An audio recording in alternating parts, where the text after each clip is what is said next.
땅만 하나고 이렇게 말했는데 그건 키르기스 말이 아니라 한국말이에요. 근데 한국에 오니까 이 줄임말들을 굉장히 많이들 쓰시더라고요. 그래서 여러분들 지금 멘붕 상태에 있을 텐데 이 땅만 하나공의 뜻은 무엇일까요? 땅만 하나공. 이거 주차 지금 가만히 땅만 하나공. 참고로 제가 다 출석하고 있는 교회가 하나의 교회라고 합니다. 예. 이 땅을 땡. 해보세요. 이 땅을 살맛나게 하는 하나님의 공동체. 와! 내가 준비한 것보다 좋은 것 같아요. 시간 관계상 다른 분들이 하셔도 그거보다 더 가까이 하지는 못할 것 같아서 이거를 드시면서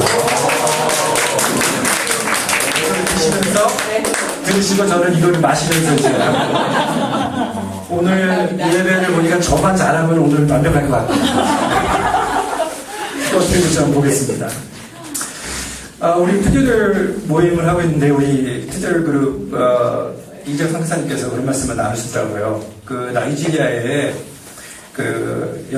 나이지리아에서 한국 연수를 온 한 의사분이 한국에서 두 가지를 보고 굉장히 놀랐다는 말씀 하시더라고요. 그래서 하나는 건물에 있는 복도에 있는 전등들이 그대로 있다는 거. 막 가져가잖아요. 우리 키르기스 사람들도 막 가져가거든요. 그래서 그거하고 두 번째는 병원에 갔는데 아이들이 없다는 거. 아이들이 별로 없다는 거예요. 그래서 그거를 말씀을 하시더라고요. 아마 키르기스에서 의사가 왔어도 똑같은 말을 하지 않았을까 저는 그런 생각을 해봐요. 저도 한국에 와서 보니까 아이들이 정말 적고 이렇게 임신하신 분들도 거리에 별로 없고 그래도 저는 제가 살고 있는 그 아파트 여기 지금 이 건물은 아파트가 아니라 건물은 그 앞에 놀이터가 있잖아요. 아시는 분 아시겠지만 그래서 놀이터가 있어갖고 아이들을 그래도 좀 저는 보는 편인데 제가 어렸을 때는 아이들이 참 많은 것 같아요. 동네 아이들도 많고 또 사실 사람들이 굉장히 많은 것 같아요. 우리 동네 어렸을 때 다 기억은 나지 않지만 보면은 그냥 이렇게 구걸하러 다니시는 분들도 계시고 물건을 이렇게 팔러 다니시는 분들 계시고 그냥 아무 일 없이 다니시는 분들도 많이 계시고 그리고 생각나는 게 약장수들 차력 막 이런 거 보여주면서 막 약발 그다음에 기생충 이런 걸 막 꺼내네. 그래서 야 지금 그렇게 하면 아마 금방 신고 들어갈 거예요, 그죠? 그래서 약장수들 기억이 나고 그리고 물건 파는 분들 특히 저는 이 먹거리를 파시는 분들을 굉장히 좋아했어요. 엿장수라든지 번데기, 뻥튀기 이렇게 하시는 분들 그런 것들을 많이 좋아했었는데 왜 그럴까요? 왜냐하면은 항상 맛배기를 조금씩 보여주셔가지고 옆에서 안 가고 집에 안 가고 여기서 왔다 갔다 하면은 이거 맛 좀 보라고 굉장히 얇게 쓰셔가지고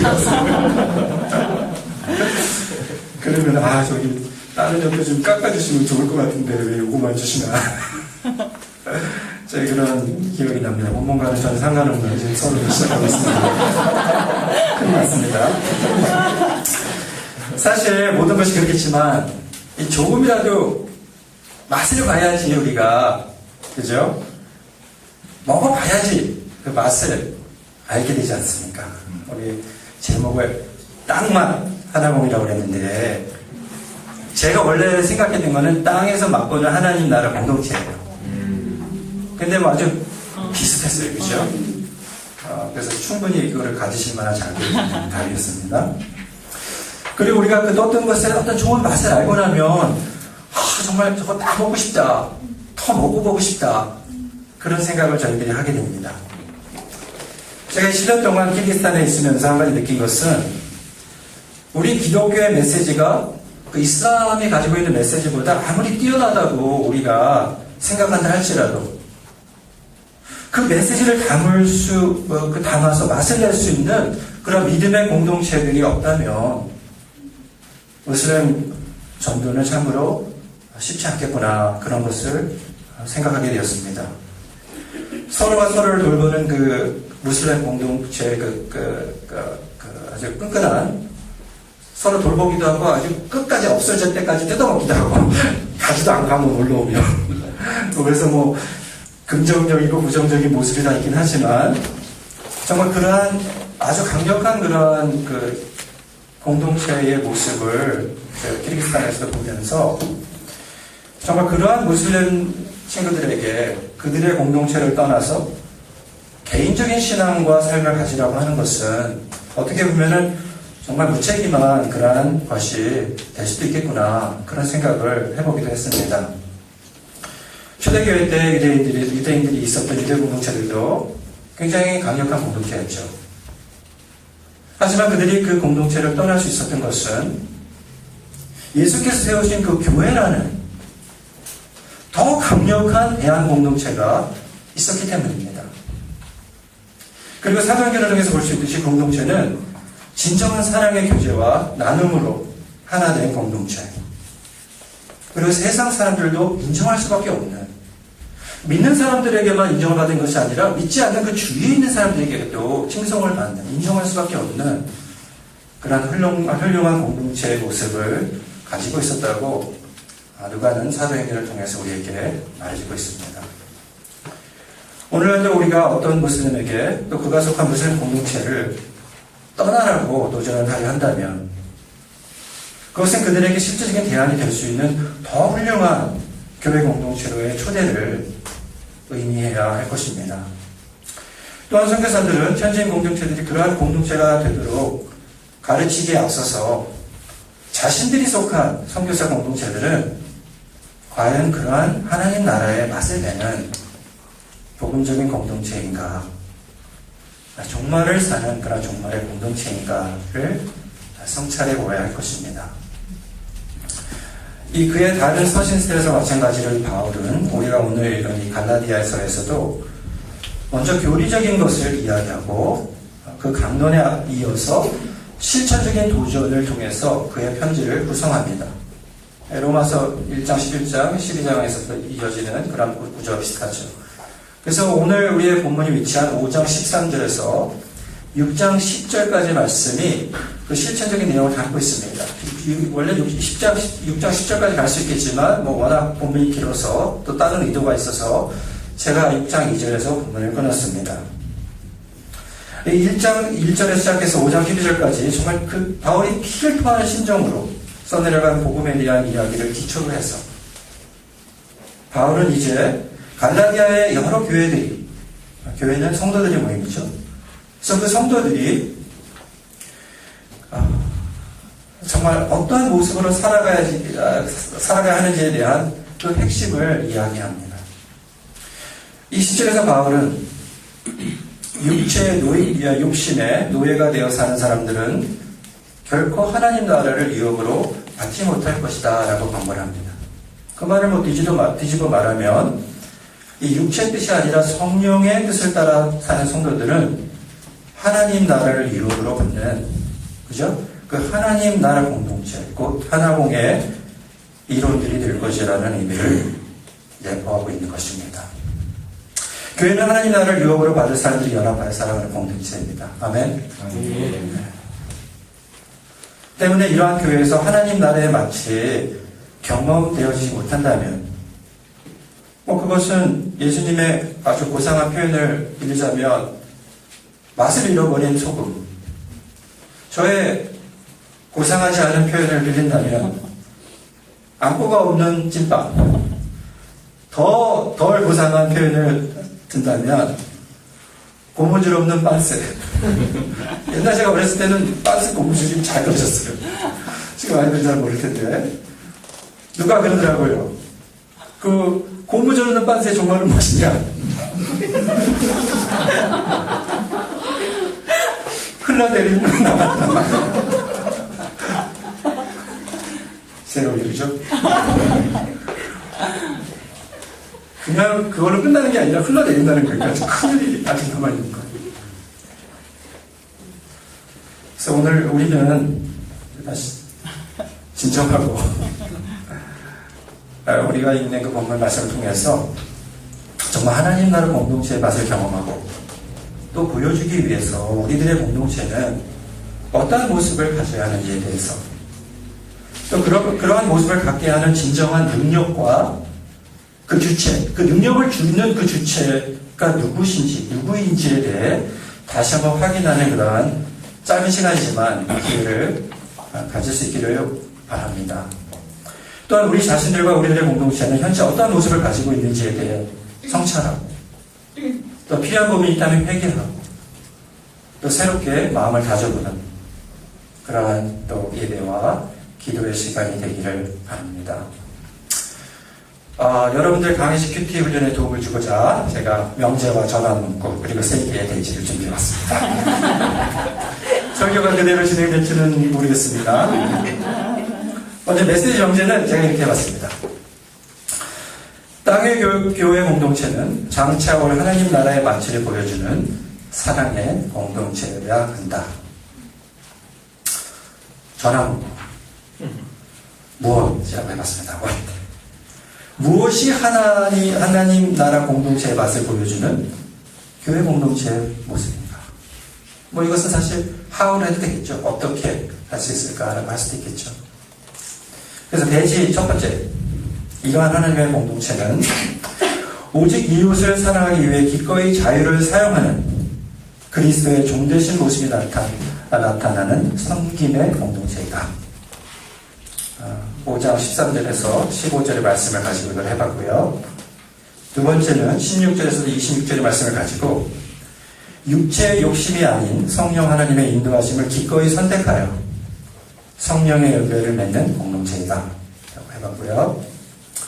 세 번째는 6장 1절 2절의 말씀을 가지고 서로의 연약함마저도 함께 지며 더 깊이 연합함으로 그리스도의 법을 완성하는 책임 있는 공동체이다.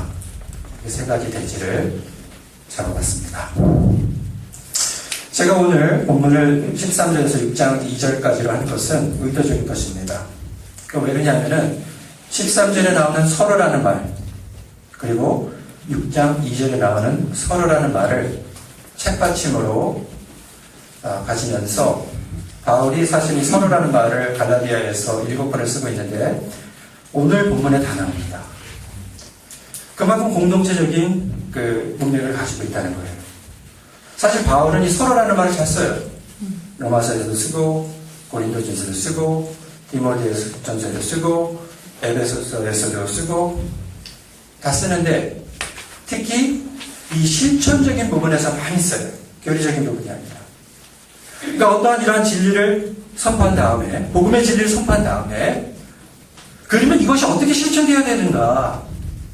근데 그 실천되어지는 것은 개인적인 컨텍스트에서 실천되어지는 것이 아니라 그 개인들이 모여있는 교회 공동체의 컨텍스트에서 실천되어져야 된다는 것을 간접적으로 반영하고 있는 것이기 때문입니다.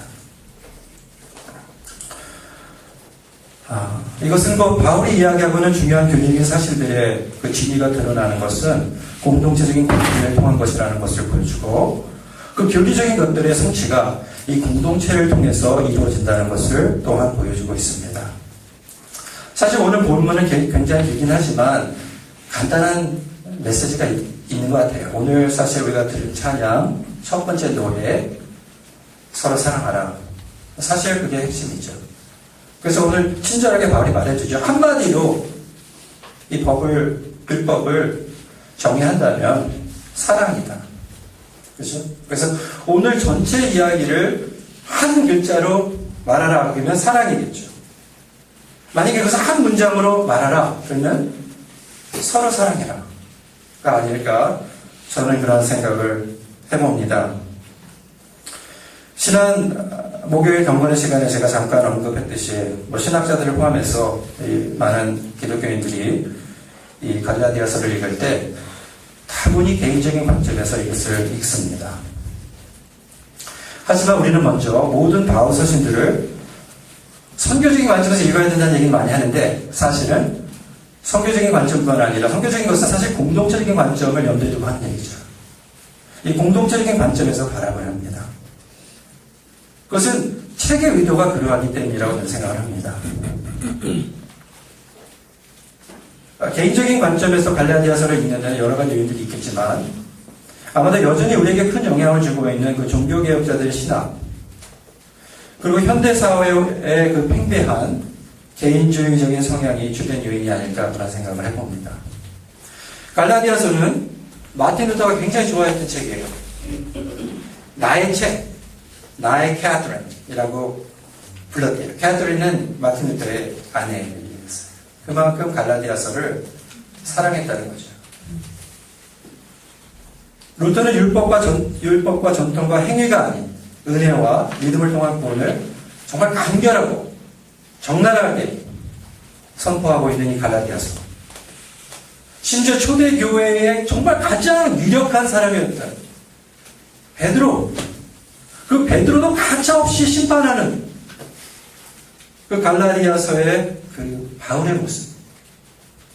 그 모습에서 베드로로부터의 그 사도권 계승을 주장하면서도 온갖 불법과 위선을 행했던 그 교황들과 그 추종자들을 대적할 수 있는 용기를 얻었을 것입니다. 하지만 만약 우리가 이 16세기 유럽 상황을 고려하지 않은 채 500년이 지난 지금까지도 여전히 종교 계획자들의 눈으로만 성경을 바라본다면 우리는 많은 해석상의 오류를 범할 수도 있습니다. 사실 종교개혁 시기는 교회의 어떤 통합 이런 것보다는 교회와 그 복음의 순수성의 회복, 세상과 비기독교적인 교회로부터의 분리를 강조할 수밖에 없었던 그런 상황이었습니다. 우리는 바울이 이것과 비슷한 그 내용과 강조를 하는 것을 갈라디아서를 통해서 보게 됩니다. 하지만 바울은 거기서 멈추지 않고 이러한 순수한 복음과 거룩한 분리의 맥락이 무엇인지를 또한 분명히 밝히고 있습니다. 그것은 바로 삼위일체 하나님께서 계획하시고 이루어가시며 언젠가 완성시키실 하나님 나라와 그 나라를 구성하는 하나님 백성 공동체에 관한 것입니다. 우리가 잘 아는 대로 예수님께서 제자들에게 가르쳐주신 기도문이 있죠.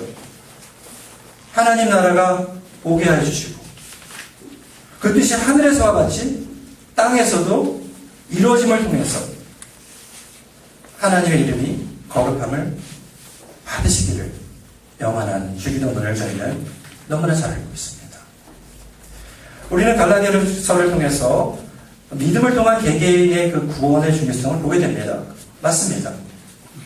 하지만 오늘 본문은 이 모든 개인적인 구원은 공동체적인 구원의 전제 조건이지 하나님의 계획의 궁극적인 목적이 아니라는 것을 보여주고 있습니다.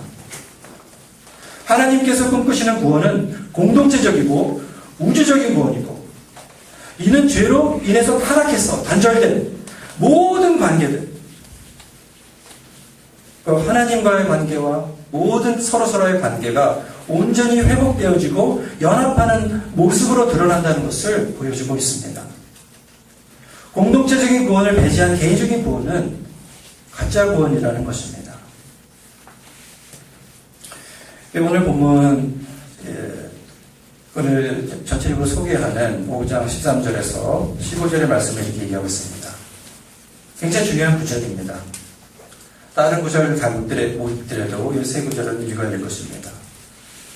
한번 같이 해볼까요? 아까 제가 인도네시아로 들어가지고 잘 이해가 안 됐는데 형제들아 너희가 자유를 위하여 부르심을 입었으나 그러나 그 자유로 육체의 기회를 삼지 말고 오직 사랑으로 서로 종노릇하라. 온 율법은 내 이웃 사랑하기를 내 자신같이 하라 하신 한 말씀에서 이루어졌나니 만일 서로 물고 먹으면 피차 똑같이 서로라는 말이에요. 서로라는 말이 두 번 나오는 거예요. 서로 멸망할까 조심하라. 이렇게 우리가 읽은 성경은 형제들아라는 말로 시작을 합니다. 헬라어 본문은 이미스라는 말 시작해요. 호메이스라고 하는데 이미스라는 말이 정확한 발음입니다. 이미스. 그거는 여러 너희들이라는 2인칭 인칭대명사예요. 헬라어에는 이 인칭대명사 필요가 없습니다. 동사에다 이미 들어가 있기 때문에. 그런데 이것을 쓸 때는 당연히 강조를 위한 것입니다. 그것도 그 첫 글자로 너희들. 그러니까 직역을 한다면 너희들은 그러므로 자유함으로 부름을 받았다. 형제들아. 이 순서대로 쓰여져 있어요. 첫 글자가 너희들이라는 말이에요. 비슷한 구조가 3장 28절, 29절에 나와요. 그 너희들이라는 것을 강조하는 그 구절입니다. 그곳에서 바울은 갈라디아 성도들의 본질적인 정체성에 대해서 또 이야기합니다. 그죠? 그러니까 이 너희들이라는 것을 강조하는 것은 너희들의 그 정체성이 무엇인가라는 것을 지금 바울이 다시 한번 강조하면서 그들로 하여금 야 너희들은 이런 사람이다. 이것을 강조하고 있는 것이죠. 이 3장에서는 너희들은 유대인이나 헬라인이나 종이나 자유인이나 남자나 여자나 다 그리스도 예수 안에서 하나다. 너희들이 그리스도의 것이면 곧 아브라함의 자손이요 약속으로 유업을 이을 자들이다 라고 사도 바울이 말하는 것을 우리가 보게 됩니다. 이 바울은 인종과 신분과 성별의 구별이 없이 너희들 곧 모든 갈라디아 성도들과 그리스도 안에 속한 모든 자들 차별이 없는 언약의 자손들이고 상속자들이라는 것을 그러한 정체성을 강조하고 있는 것입니다. 이전에 유대인들이 생각했던 공동체 또 헬라인들이 생각했던 공동체들과는 전혀 다른 새로운 정체성을 가진 공동체가 생겨난 것입니다. 세상에는 여러 가지 조건들과 동기들을 가지고 있는 많은 공동체들과 집단들이 있습니다. 어떤 집단들은 미움과 두려움과 이기심과 쾌락과 참 여러 가지 이러한 좋지 않은 동기를 가지고 그 정체성을 만들어냅니다. 많은 세상적인 집단들은 또한 그들이 세우는 기준에 따라서 가차없이 멤버들을 배제시킵니다. 그 조건이 항상 받쳐야 돼요. 거기에 남기 위해서는. 경쟁해야 되고, 그죠? 스트레스를 받아야 되고, 기능을 발휘해야 되고, 그런 조건이 안 맞으면 나가야 되는 거예요. 이 사도행전 4장의 그 뒷부분을 보더라도 그 예수 안에서 사랑으로 하나 된 종말의 고혈 공동체의 모습을 그리면서 그 공동체와 대조되는 또 하나의 공동체, 연합한 공동체의 모습을 보여주고 있어요. 그 공동체는 무엇이냐 하면은 이 사도행전에서 이 사도들이 시편 2편 12절을 인용하면서 교회와 그리스도에 대한 미움과 시기로 인해서 하나가 된 종교 권력자들과 세상 권력자들의 하나됨을 또 대조시키면서 이야기하고 있습니다. 하나님 나라의 공동체는 어떤 공동체입니까? 무엇이 하나님 나라의 공동체를 다른 모든 공동체들로부터 구별시키는 것입니까? 이 13절에서 저희들이 보게 되면 바울이 말을 하기를 이 공동체는 그 공동체 안에 모든 이들이 자유로울 수 있는 공동체라는 것을 이렇게 이야기하고 있습니다. 자유로운 공동체. 이 키르기스탄에 가보니까 많은 사람들이 공산주의 시절을 굉장히 그리워하더라고요. 지금은 좀 살기 어려워요. 근데 공산주의 때는 뭐 더 많이 가진 거를 시기하거나 질투할 이유도 없고, 내가 소 한 마리 가졌으면 옆집도 소 한 마리, 나는 선생님인데 소 한 마리, 의사도 소 한 마리, 노동자도 소 한 마리, 다 소 한 마리. 뭐 시기할 것도 없고 질투할 것도 없어요. 내가 땅을 좀 더 가지려고 밤을 길도 이렇게 냈다가는 그 다음날 그냥 불도저 와갖고 얘기도 안 하고 싹 쓸어버려요. 러시아 있으시면 다 이해를 해요. 그리고 자식을 많이 낳아도 걱정할 필요가 없어요. 병원에 가도 다 무료, 교육도 무료. 뭐 미래에 대해서 크게 염려를 할 필요가 없는 거예요. 규율만 지키면 좀 양말이 좀 부족했다 그러는데 키르기스탄에는 뭐 그거 말고는 살만한 시대였대요. 오히려 한국보다도 그 시대에는 더 경제가 앞서있던 아주 큰 나라의 시민들로 긍지를 가지고 살았던 것이죠. 그런데 제가 그분들에게 그러면 소련 시대로 다시 돌아가고 싶냐 이렇게 얘기를 하면 가고 싶다라고 말하는 분은 그렇게 많지는 않은 것 같아요. 그 이유는 그 시대는 그러한 풍요에도 불구하고 자유가 없었다. 시대였기 때문에 그렇습니다. 이사할 자유도 없고, 믿고 싶은 것을 믿을 자유도 없고, 내가 원하는 것을 추구할 수 있는 그러한 자유도 없었기 때문입니다. 바울은 이 갈라디아서에서 자유, 그 자유인의 이미지를 아주 강조합니다. 2장 4절에서 바울은 그리스도 예수 안에서 이 우리가 가진 자유에 대해 이야기합니다. 그 자유에 대한 이미지를 소개해요. 그리고 오늘 나오는 것이 이제 마지막 레퍼런스예요. 근데 이 자유의 그 이미지는 또 이 주제는 3장과 4장에 있는 아브라함 이야기를 통해서 계속 전개가 됩니다. 그리고 5장 1절, 4장을 마무리하고 5장 1절이 시작되는데 그 5장 1절에서 사도 바울이 다시 그리스도 안에 있는 자유에 대해서 얘기를 하죠. 그래서 5장 1절에서 바울이 이렇게 얘기합니다. 그리스도께서 우리를 자유롭게 하려고 자유를 주셨으니 그러므로 굳건하게 서서 다시는 종의 멍에를 매지 말라. 이거 한 입으로 두 말 하고 있어요. 한쪽에서 종의 멍에를 매지 말라. 그 다음에 조금 뒤에 가서는 종이 되라. 이렇게 말하고 있어요. 그래서 문맥이 항상 중요한 거예요. 그죠? 반대되는 말을 하는 것 같이 얘기를 합니다. 하나님께서는 인간을 자유로운 존재로 창조하셨습니다. 어떻게 알죠? 죄를 지을 수 있는 존재로 만들었어요. 그 죄를 통해서 하나님마저도 거역할 수 있는, 하나님께서 우리를 지으셨는데 지으신 하나님마저도 거역할 수 있는 그 정도의 자유까지도 주셨다는 거죠. 그거보다 더 큰 자유가 있겠어요? 자신을 만든 하나님까지도 거역할 수 있는 그 자유. 그런데 하나님께서는 왜 이렇게 우리들을 자유로운 존재로 만드셨을까요? 그것은 하나님 스스로가 자유로운 분이시기 때문에. 그렇죠? 하나님의 형상을 닮아 창조된 저희들도 그러한 온전한 자유를 가진 존재로 만들어진 것 같습니다.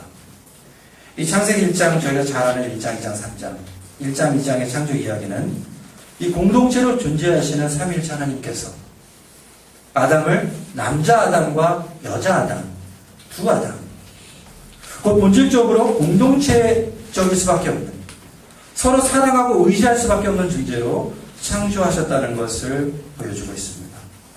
또 하나님의 형상과 모형을 그대로 닮은 존재로 만드셨다고 말하고 있습니다. 하나님께서는 그 친밀한 교제와 사랑의 대상으로 우리를 만드셨다는 걸 우리가 너무나 잘 아는 대로, 그렇죠?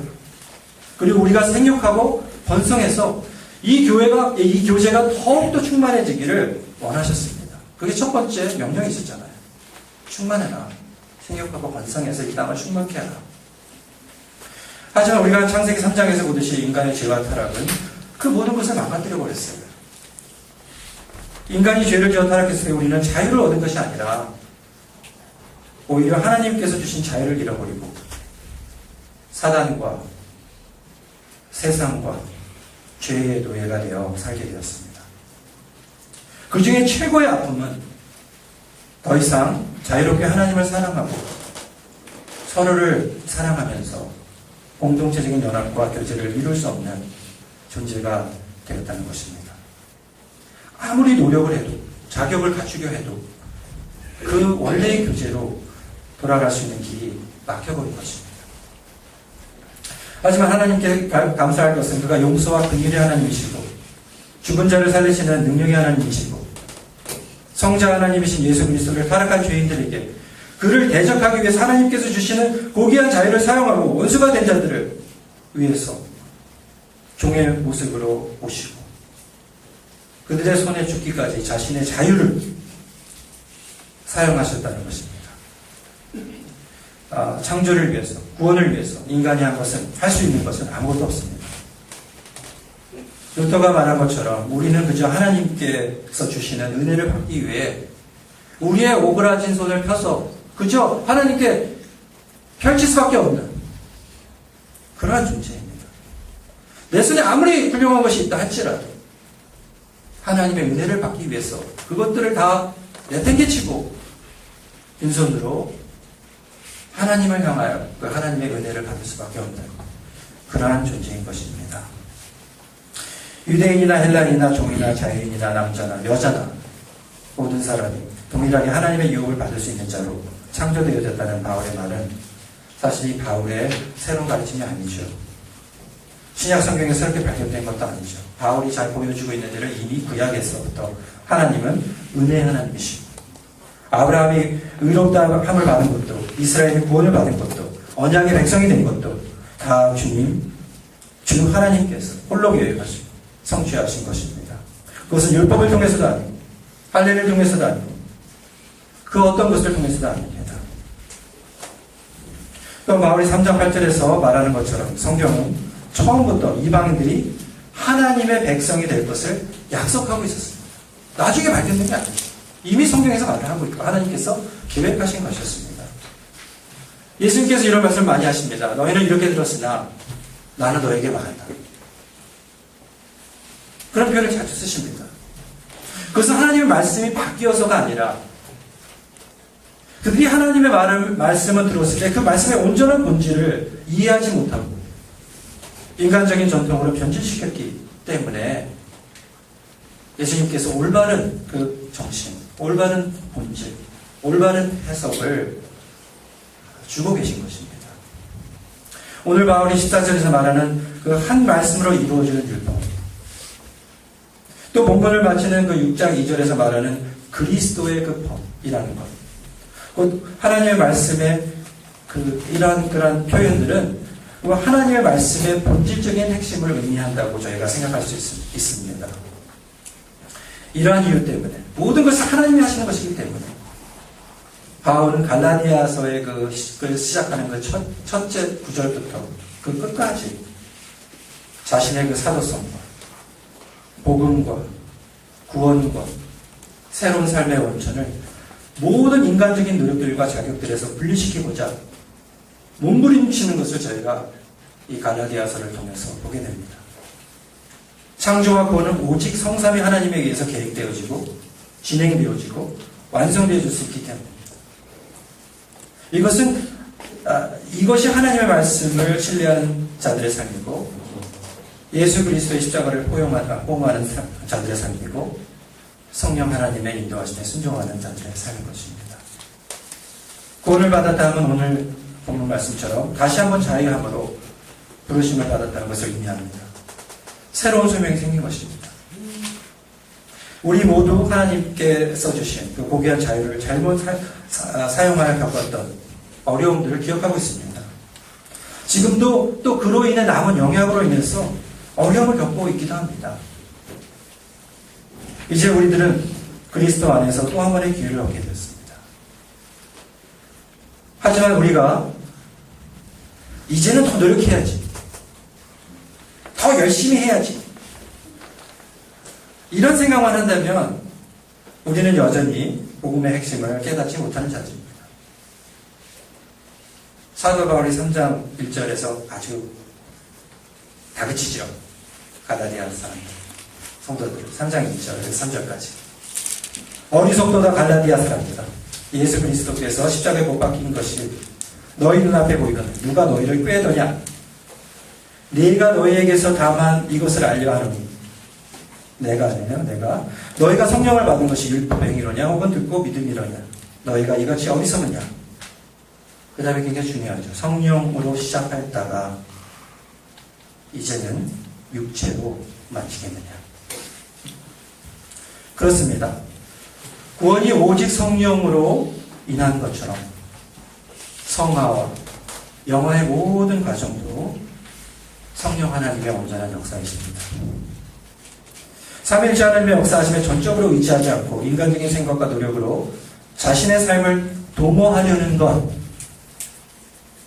그것이 바로 이 본문을 통해서 계속 바울이 이야기하고 있는 육체의 욕심이고 그냥 육적인 것만 얘기하는 것이 아니에요.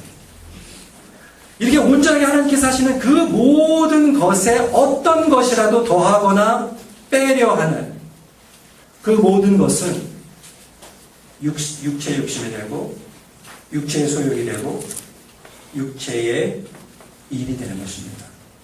그 모든 것이 성령을 거스리고 또 성령께서 그 모든 것을 거스리시는 것입니다. 바울은 우리가 새로 받은 자유를 통해서 이제는 옛 아담이 했던 대로 자신을 의지하지 않고 강하게 하려 하지 않고 오히려 성령의 인도하심에 자신을 온전히 맡겨 순종하는 삶을 살아야 한다고 권면합니다. 그리스도 안에서 참 자유를 누리는 삶, 성령의 인도하심을 따르는 삶, 하나님 나라를 유업으로 만든 삶. 그것은 바로 자유로이 십자가를 선택하시고 우리를 위해 종이 되신 우리 예수 그리스도 안에 모인 공동체적인 삶의 모습입니다.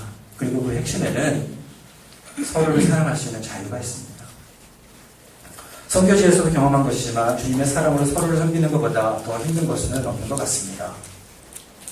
너무나 많이 실수하고 실족했던 경험들이 지금도 생생하고 창피합니다.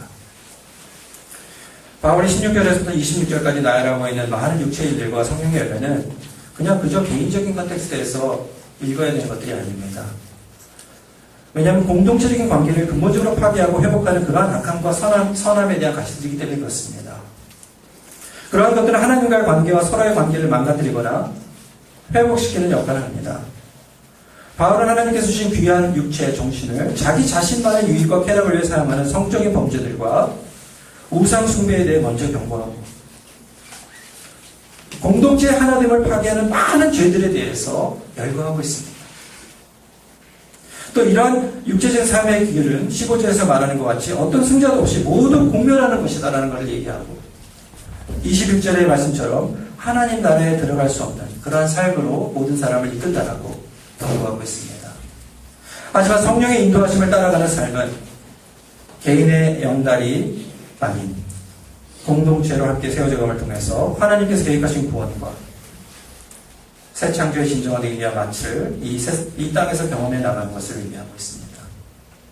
그러한 공동체에는 사랑이 있고 설사 고통과 고난과 내 뜻대로 이루어짐이 없다 할지라도 삼위 하나님의 역사하심과 약속에 대한 확고한 믿음과 희망이 있기 때문에 우리들의 고난을 통하여 하나님의 나라가 이 땅에 임하고 있다는 것을 이해하기 때문에 그 안에는 진정한 기쁨과 그냥 기분 좋은 게 아니죠.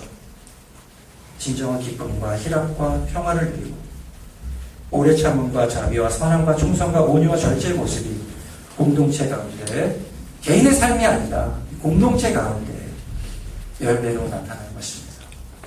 그러한 공동체는 그 중에 비록 연약한 자들이 있다 할지라도 그들을 비웃거나 차별하거나 그들 통해 나를 높이 생각하거나 서로의 연약함을 지나치거나 그러한 공동체가 아니라 서로의 짐을 함께 지고 서로의 연약함을 함께 지고 함께하기를 즐거워하고 겸손하게 섬김을 통해서 모든 지체들이 그리스도 안에서 성령의 은혜로 말미암아 더욱더 굳건해지며 그를 통해서 공동체가 성장하는 그러한 모습으로 나타나게 되는 것입니다.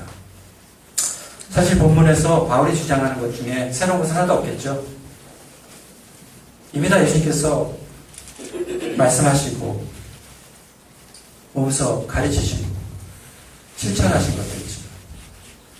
자유로 자신의 유익을 구하지 않고 사랑으로 모든 이의 종이 되시고 빌립보서 2장 7절에서 또 바울이 얘기하고 있죠. 모든 율법은 하나님을 전심으로 사랑하고 내 이웃을 내 몸같이 사랑하는 것으로 귀결된다는 것을 가르쳐주신 예수님. 바로 예수님이셨죠. 크고 작은 남을 섬기라고. 제 고등학교 학교 교원이었습니다. 배지고등학교. 여기 대저 당회인이요. 크고 작은 남을 섬기라. 초대교장 선생님, 아펜셀로 선교사님께서 주신 교훈. 그때는 믿는 자가 아니었지만. 또 그가 보내신 보혜사 성령의 인도함을 따르고 성령이 주시는 권능으로 증인의 삶을 살라고 말씀하신 분도 예수님이셨습니다. 하나님께서 우리를 용서하신 것처럼 서로의 죄를 용서하고 실족한 자들을 권면하고 스스로 자만하지 말고 겸손하라고 말씀하신 분도 예수님이셨습니다. 다 예수님께서 말씀하신 것이죠. 바울의 메시지가 예수님의 메시지와 일맥상통하고 있는 것입니다. 우리가 현지말을 아무리 능숙하게 하고 설교를 통해 많은 교회를 세운다 할지라도 우리가 비즈니스의 모금과 은사가 있어서 비즈니스와 모금의 은사가 있어서 선교에서 많은 건물들 소유하고 자선을 베푼다 할지라도 고린도서 13장입니다. 우리가 종려를 불탄 선교지의 뼈를 먹겠다는 심정으로 끝까지 버틴다 할지라도 우리가 모든 모임의 대표가 돼서 권위를 휘두르고 가르침의 행사가 있어서 5대양 국대주를 여행한다 할지라도 우리가 강혜식 PT를 완전하게 하고 삼위일체 하나님의 선교와 전인적 자기개발에 통달해서 원장님과 원 교수님의 관심을 한 몸에 갖는다 할지라도 여러분 사랑이 없으면 아무것도 아닙니다. 공동체적인 사랑의 요소 결여된 개인적인 영성은 아무런 의미를 갖지 못합니다. 지난 정권의 시간 때 잠깐 나누었지만 말씀하셔야 되겠는데 큰일 났습니다.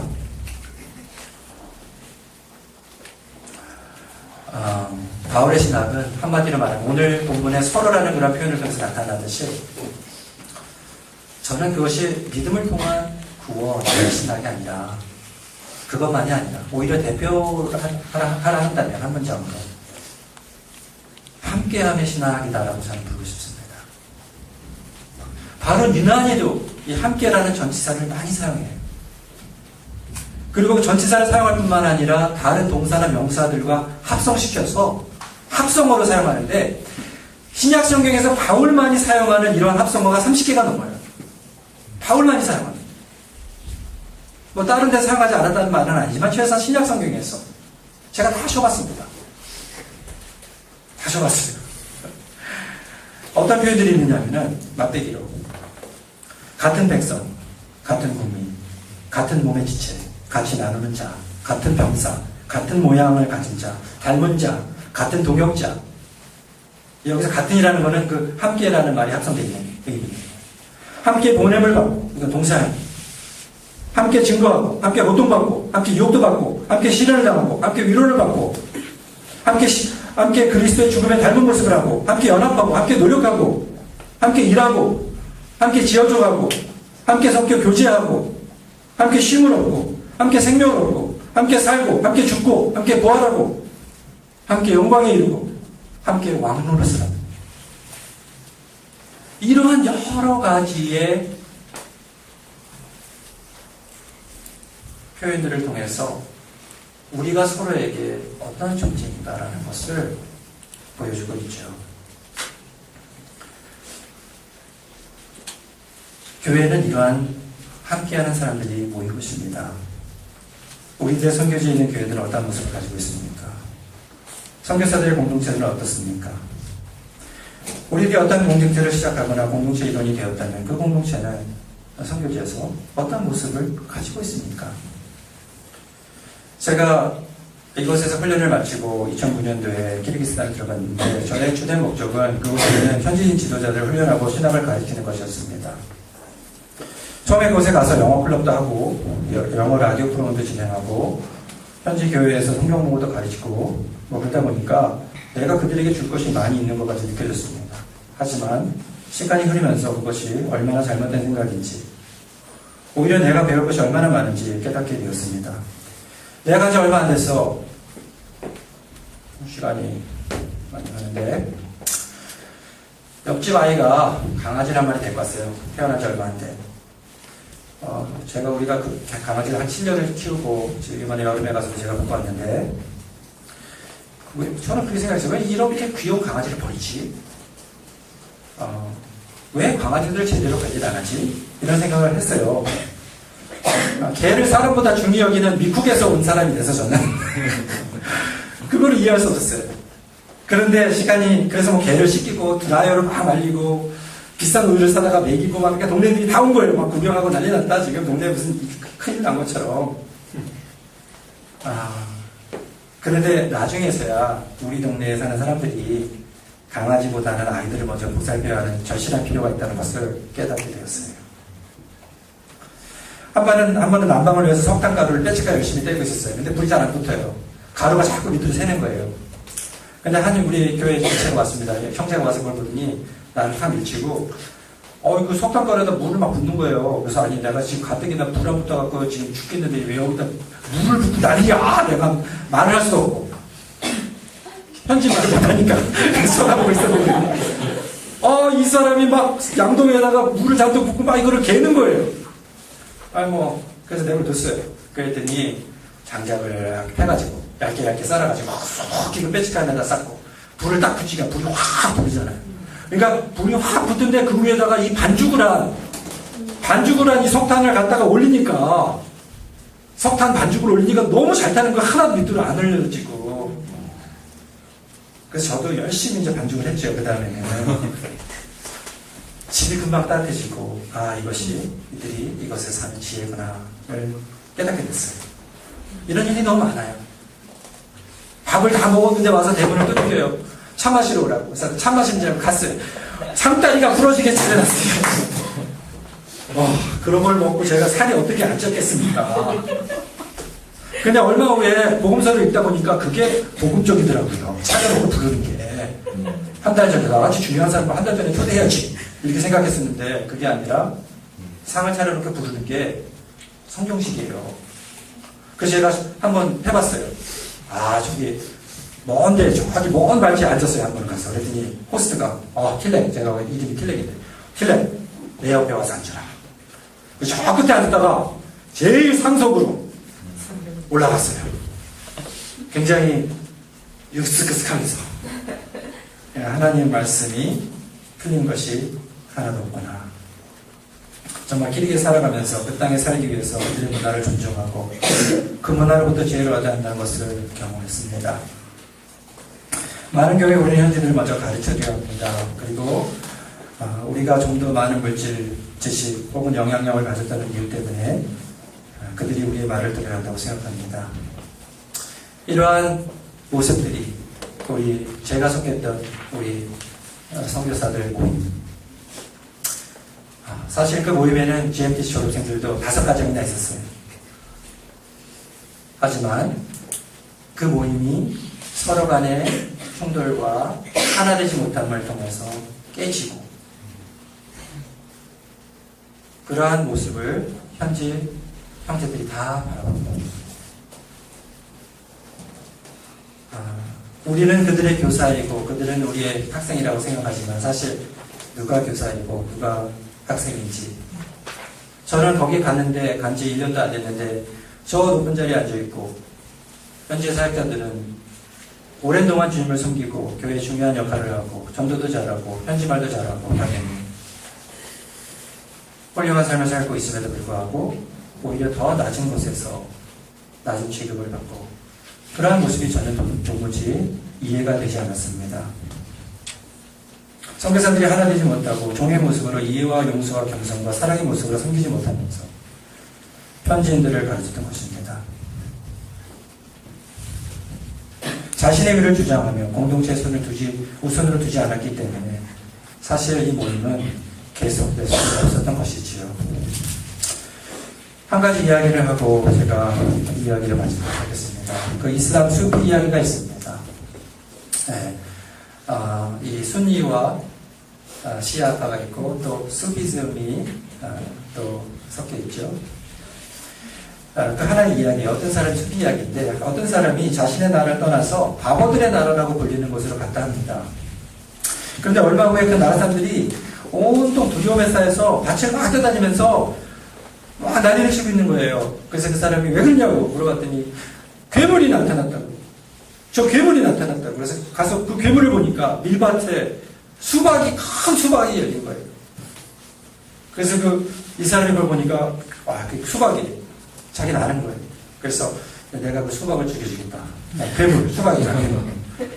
그래서 그거를 줄기에서 다 따고 쫙쫙쫙쫙 썰어가지고 먹은 거예요. 이거를 보니 사람들이 저 사람은 저 괴물보다도 훨씬 더 무서운 사람이야. 저 괴물을 그냥 순식간에 없애버렸어. 저 무서운 사람을 놔두면 그 다음은 우리를 먹을 것 같아.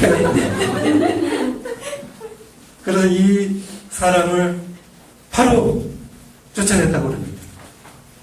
근데 그 다음에 또 한 사람이 그 바보들의 나라로 들어갑니다. 또 똑같은 일이 일어난 거예요.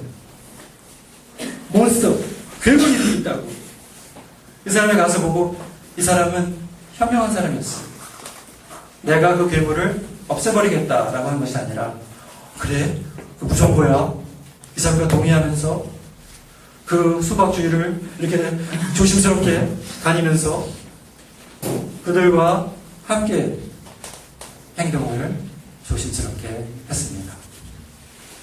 그래서 그들의 신뢰를 얻게 되고 그들의 집에 머물면서 그들과 함께 농사를 지면서 그들의 신뢰와 또 인정을 받게 되었습니다. 그러면서 조금씩 그들의 친구가 되고 그 수박이 그들이 무서워해야 될 괴물이 아니라는 것을 가르쳐 줬을 뿐만 아니라 그들이 이미 가지고 있는 훌륭한 농사 기술을 가지고 이 수박을 훨씬 더 많이 재배할 수 있는 그러한 것을 가르쳐 줬어. 그들로 하여금 이전보다 훨씬 더 많고 풍성한 수확을 맺게 하였다는 이야기입니다. 재미있는 이야기라고요. 어떤 선교사를 할지라도 아무리 자유가 제한되어 있는 것이라 할지라도 우리로 하여금 사랑으로 겸손하게 섬기는 자유를 제한하는 것은 없는 것 같습니다. 우리 GMTC는 많은 배움과 균형 있고 건강한 삶, 그리스도의 장성한 분량이 이르기까지 끊임없는 영적 성장을 중요하게 생각합니다. 하지만 더욱 중요한 것은 아마도 우리가 그렇게 배우고자 하는 복음과 선교의 가장 핵심적인 본질일 것입니다. 하나님께서 계획하시고 열망하시는 하나님 나라 공동체, 그 공동체의 유익과 완성을 위해서 하나의 미랄이 되는 그러한 훈련이 이루어지는 GMTC가 되기를 소망해 봅니다. 시간이 많이 지났기 때문에 사실은 우리가 오늘 들은 선한 능력으로 보네포의 이야기를 좀 하려고 했는데 못할 것 같고요. 하지만 중요한 핵심은 사실 그가 쓴 시인데 옥중에서 죽기 한 4달 전에 처형당하기 전에 나치에 처형당하기 4달 전에 옥중에서 쓴 시가 일곱 스탠자인데 그거에 곡을 달아가지고 이제 그 노래가 됐죠. 근데 사실 그 시의 내용은 너무나 놀랍죠. 그 나치 치하에서 그 옥중에서 그 희망의 메시지, 하나님에 대한 감사의 메시지 이렇게 할 수 있다는 거, 그건 놀라운 것이지만 사실은 제가 정말 더 놀라운 것은 그가 1939년에 미국을 방문하고 유년신학교에서 교수직을 제안을 받고 이미 나치에서 핍박을 받고 있었던 시대였기 때문에 그 위험을 알고 있었던 시기였기 때문에 충분히 미국에 남을 수 있었지만 그가 지금 고통받고 있는 독일 이 교회 공동체와 내가 함께하지 않는다면 내가 나중에 전쟁이 끝나고 그 교회가 재건되어질 때 그때도 내가 그들과는 절대 함께할 수 없을 것이다 라는 고백을 하면서 다시 독일로 돌아갔고 5년 후에 그가 처형을 당하게 됐다는 사실입니다. 자신의 안정과 유익보다는 공동체의 유익과 하나됨을 추구했던 그런 보네포의 모습을 보면서 정말 저희들도 무엇보다도 앞서 종의 모습으로 오신 예수 그리스도를 기억하면서 똑같은 모습으로 우리의 자유함을 서로를 사랑하고 섬기는데 쓰는 여러분과 제가 되기를 예수님의 이름으로 축원합니다.